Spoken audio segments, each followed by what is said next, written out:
Israeli সামরিক বাহিনী ইয়েমেনের রাজধানী সানায় ব্যাপক বিমান হামলা চালিয়েছে। হুথি সংশ্লিষ্ট আল মাসিরা টিভির প্রতিবেদনে জানানো হয়, বৃহস্পতিবারের ওই হামলার পর শহরের আকাশে ঘন ধোঁয়ার কুণ্ডলী দেখা যায়। ইসরায়েলি সেনাবাহিনীর একজন মুখপাত্র হামলার বিষয়টি নিশ্চিত করে জানান, হুথিদের সাধারণ সদর দপ্তরের কমান্ড কেন্দ্র এবং তাদের নিরাপত্তা ও গোয়েন্দা শাখার বিভিন্ন স্থাপনায় লক্ষ্য করে ডজনেরও বেশি যুদ্ধবিমান ও বিমান সহায়তা ইউনিট ব্যবহৃত হয়। ইসরায়েলের প্রতিরক্ষামন্ত্রী ইসরায়েল কাটস এক বিবৃতিতে দাবি করেন, এই শক্তিশালী হামলায় ডজন খানেক হুতি নিহত হয়েছে। তবে হুতি ঘনিষ্ঠ গণমাধ্যমের দাবি, এই হামলায় মাত্র 2 জন নিহত এবং 48 জন আহত হয়েছেন। হামলার সময় হুথি নেতা আব্দুল মালিক আল হুথি টেলিভিশনে সরাসরি ভাষণ দিচ্ছিলেন।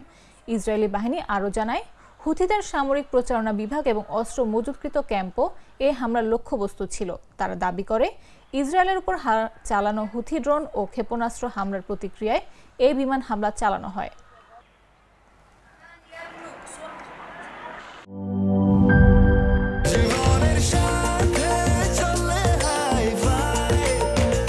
স্বাস্থ্যকর অল টাইম ফ্যামিলি কেক, সব সময় অল টাইম হেলদি লাইফ।